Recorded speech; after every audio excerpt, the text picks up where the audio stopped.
Patent का माने होता है पूरा अधिकार उत्पादन करने का, बेचने का और मुनाफा कमाने का। मैं आपको एक उदाहरण से समझाता हूं। मेरे हाथ में एक पेन है।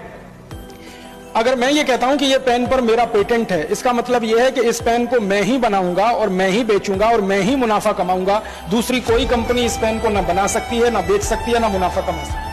अगर मैं ये कहता हूं कि इस पेन पर मेरा पेटेंट नहीं है और किसी का भी पेटेंट नहीं है, तो इसका मतलब यह है कि इस पेन को कोई भी कंपनी बनाएगी, कोई भी कंपनी बेचेगी, कोई भी कंपनी मुनाफा कमाएगी। अगर इस पेन पर पेटेंट नहीं है तो इस पेन को बनाने वाली हजारों कंपनी होंगी, और अगर इस पेन पर पेटेंट है तो इसको बनाने वाली एक ही कंपनी होगी। अब अगर हजारों कंपनी ये पेन बनाती है तो आप सोचो, उन हजारों कंपनियों में आपस में प्रतियोगिता होती है, कंपटीशन होता है, तो ये पेन सस्ते से सस्ता मिलेगा।